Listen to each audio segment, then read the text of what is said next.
Hi எல்லாருக்கும் வணக்கம். நான் தான் உங்கள் Jessie. Welcome back to my channel. இன்றைக்கு நாங்கள் எதை பற்றி பார்க்க போகிறோம்டா கனடா விசிட் வீசா பற்றி.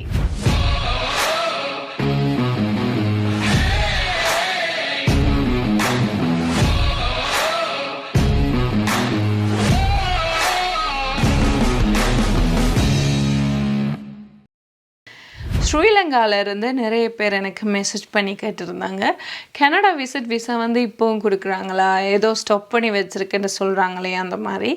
ஸோ அதை பற்றி தான் நம்ம இன்றைக்கி கதைக்க போகிறோம். என்னென்னா 2023 2024 ஆகஸ்ட் வரைக்கும் விசிட் விசாவில் மட்டும் வந்த ஸ்ரீலங்கன்ஸோட எண்ணிக்கை 26,000 பேருன்னு சொல்கிறாங்க. ஐம் நாட் ஷுவர், பட் 26,000 பேருக்கு கூட இருக்கலாம். பட் இந்த மாதிரி நிறைய பேர் வந்ததாலேயோ என்னவோ இப்போ நிறைய பேருக்கு விசா ரிஜெக்ட் ஆகுறதால அவங்க நினைக்கிறாங்க கனடா விசிட் விசா ஸ்டாப் பண்ணிட்டாங்க.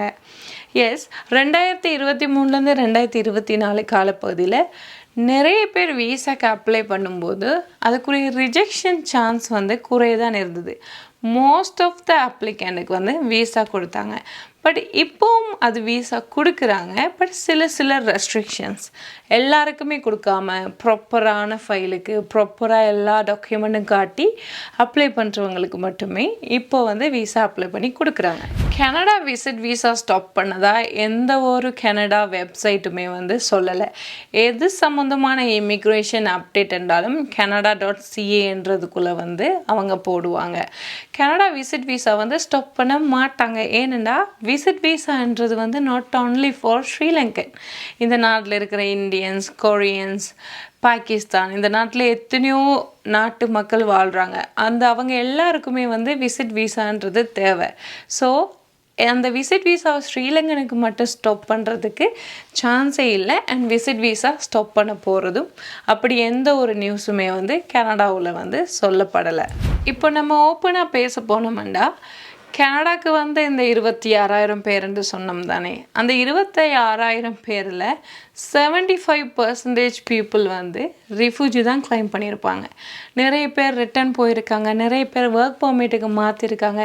But most of them refugee claim பண்ணியிருப்பாங்க. ஸோ இது நிமித்தம் தான் இந்த விசாக்கள் கொடுக்குறத ரெஸ்ட்ரிக்ட் பண்ணியிருக்காங்க. அதாவது சில ஃபைல்ஸுக்கு மட்டும், ஜெனுவினான கேண்டிடேட்டுக்கு மட்டும் விசா கொடுக்குறாங்க. முதல் நீங்கள் ஒரு விசா அப்ளிகேஷனை பண்ணக்குள்ள அவங்க வெரிஃபை பண்ணுறது வெரி ரேர். இப்போ நீங்கள் ஒரு பேங்க் பேலன்ஸ் கொடுக்குறீங்க, இல்லை உங்களோட கம்பெனி லெட்டர் கொடுக்குறீங்கன்னா அந்த கம்பெனிக்கோ இல்லை பேங்குக்கோ கால் பண்ணி வெரிஃபை பண்ணுறது சரியான குறைவாக இருந்தது. பட் இப்போ மோஸ்ட் ஆஃப் த அப்ளிகேன்ஸுக்கு அவங்க எல்லாம் வெரிஃபை பண்ணி தான் இந்த விசாவை கொடுக்குறாங்க. ஆனால் விசாவை ஸ்டில் அவங்க அப்ரூவ் பண்ணிட்டு தான் இருக்கிறாங்க. நான் சொன்ன மாதிரி நல்ல எலிஜிபிளான கேண்டிடேட்டுக்கு மட்டும் விசா அப்ரூவ் பண்ணுறாங்க. இப்போ உங்களுக்கு ஒரு கேள்வி வரும், நானும் கனடாக்கு அப்ளை பண்ணணும், எனக்கு விசா அப்ரூவ் ஆகணும், எப்படி பண்ணுறதுன்னு சொல்லி நிறைய குழப்பங்கள் இருக்கலாம். ஸோ கனடா விசிட் விசாக்கு அப்ளை பண்ணும்போது முதலாவது உங்களுக்கு தேவை கனடாவில் இருக்கிற ஒரு ஸ்பான்சர். அந்த ஸ்பான்சர் உங்களுக்கு இன்விடேஷன் லெட்டர்லாம் தருவாங்க. இப்போ நான் சொன்ன அந்த காலப்பகுதி இருக்குது தானே, 2023 2024 அந்த டைமில் நீங்கள் சும்மா ஒரு ஆளை மீட் பண்ண போகிறோமெண்டு கனடாவில் அப்ளை பண்ணியிருந்தது கூட விசா கிடச்சிருக்கு. ஆனால் இப்போ நீங்கள் விசாக்கு அப்ளை பண்ணும்போது ஸ்பான்சர் லெட்டர் நீங்கள் கொடுத்தாலுமே அந்த ஸ்பான்சரை நீங்கள் பார்க்குறதுக்காக மெயின் ரீசன் சரியாக இருக்கணும். என்ன காரணத்துக்காக நீங்கள் அவங்கள மீட் பண்ண வாரீங்க, ஒரு உதாரணத்துக்கு நீங்கள் ஒரு வெட்டிங்க்கு வாரீங்க, இல்லை ஒரு பர்த்டே பார்ட்டிக்கு வாரீங்க, இல்லை ஒரு முக்கியமான ஒரு இம்பார்ட்டன்ட் பிஸ்னஸ் பிளான், ஒரு மெடிக்கல் நீட், இந்த மாதிரியான ஒரு ப்ராப்பர் ரீசன் மெயினாக இருக்கணும். அண்டு ஸ்ரீலங்காவிலேருந்து நீங்கள் அப்ளை பண்ணுற ஒவ்வொரு டாக்குமெண்ட்ஸும் ப்ராப்பராக இருக்கணும். அதெல்லாம் நீங்கள் ஒரு லோயர் மூலமாக சைன் பண்ணி ஒரு சர்டிஃபை பண்ணி இதெல்லாமே ட்ரூ காப்பி என்று கொடுக்கும் பொழுது உங்களுக்கு விசா சான்சஸ் நிறையவே இருக்குது. ஸ்ரீலங்காவில் ஸ்ட்ராங் ஃபேமிலி டைஸ், அதாவது நீங்கள் இந்த நாட்டுக்கு இந்த காலப்பகுதியில் உங்களுடைய விசிட்டிங் பீரியடை முடிச்சுட்டு நீங்கள் திரும்பி நாட்டுக்கு போவீங்கன்றதுக்கு ப்ரூஃப் காட்டணும். அதுதான் ஃபேமிலி டைஸ். அதாவது உங்களோட குடும்பத்தில் எல்லாரும் என்ன பண்ணுறாங்க, நீங்கள் திரும்பி கட்டாயம் போகணும். மெயினாக ஸ்ரீலங்காவில் உங்களுக்கு ஒர்க் இருக்கணும், ஒர்க்கோட சேர்த்து ஒரு பிஸ்னஸும் இருக்குமெண்டா அது மோர் குட்ன்னு சொல்கிறாங்க. ஏனெண்டா பிஸ்னஸ் இருக்கும்போது கண்டிப்பாக நீங்கள் திரும்பி போவீங்கன்றதை நம்புவாங்க. ஏன்னா அது பிஸ்னஸ் ஒரு நம்பிக்கைக்குரிய ஒரு ப்ரூஃப் ஆஃப் எவிடென்ட். அண்ட் உங்களுக்கு நல்ல ஜாப் இருக்கும்போது அதுக்கும் நீங்கள் திரும்பி போவீங்கன்றதை காட்டலாம். ஸோ நீங்கள் விசிட் விசாக்கு அப்ளை பண்ணும்போது ஃபஸ்ட்டு வந்து இங்கே வர ரீசன் வந்து ப்ராப்பராக இருக்கணும். செகண்ட், நீங்கள் நாட்டுக்கு திரும்பி போவீங்கன்றதுக்குரிய ரீசன் வந்து ப்ராப்பராக இருக்கணும். அண்ட் எல்லா டாக்குமெண்ட்டுமே வந்து ஒரு லோயர் மூலமாகவோ இல்லை ஒரு ஜேபி மூலமாகவோ வந்து ட்ரூ காப்பி என்று ஒரு சைன் இருக்கணும். அப்படி இருந்தால் உங்களுக்கு விசாக்குரிய சான்சஸ் வந்து 95% இருக்குது. ரிஜெக்ட் ஆன நிறைய பேருக்கு வந்து கேள்வி வரும், நான் வந்து ரீஅப்ளை பண்ணலாமான்னு. கண்டிப்பாக நீங்கள் பண்ணலாம்.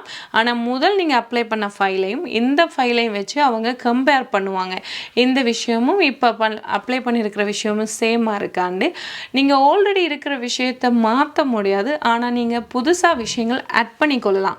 ஃபார் எக்ஸாம்பிள், பேங்க் பேலன்ஸ் வந்து காணாண்டு தான் உங்களை ரிஜெக்ட் பண்ணியிருக்காங்களா இருந்தால் நீங்கள் எக்ஸ்ட்ரா பேங்க் பேலன்ஸ் சொத்துக்கள் வந்து காட்டலாம். அந்த மாதிரி உங்களோட அப்ளிகேஷனை பில்டப் பண்ணி இம்ப்ரூவ் பண்ணி அப்ளை பண்ணுறது தான் ரீஅப்ளை. ஸோ ரிஜெக்ட் ஆனவங்களுக்கு நிறைய அப்ரூவல் சான்சஸ் இருக்குது, நீங்கள் அப்ளை பண்ணலாம். உங்களுக்கான விசிட் விசா அப்ளிகேஷனை நீங்களே பண்ணலாம். அப்படி உங்களுக்கு பயமாக இருந்தால் உங்களுக்கு நம்பகத்தன்மையான ஏஜென்சி ஒரு கன்சல்டன்சியை நீங்கள் போய் மீட் பண்ணி அது மூலமாகவும் பண்ணலாம். இது சம்மந்தமான மேலதிக உங்களுக்கு கொஷின்ஸ் இருக்குமா இருந்தால் என்னோடய இமெயில் அட்ரஸ் நான் இங்கே போட்டிருக்கேன், நீங்கள் என்ன கான்டாக்ட் பண்ணுங்கள். தேங்க்யூ, பாய்.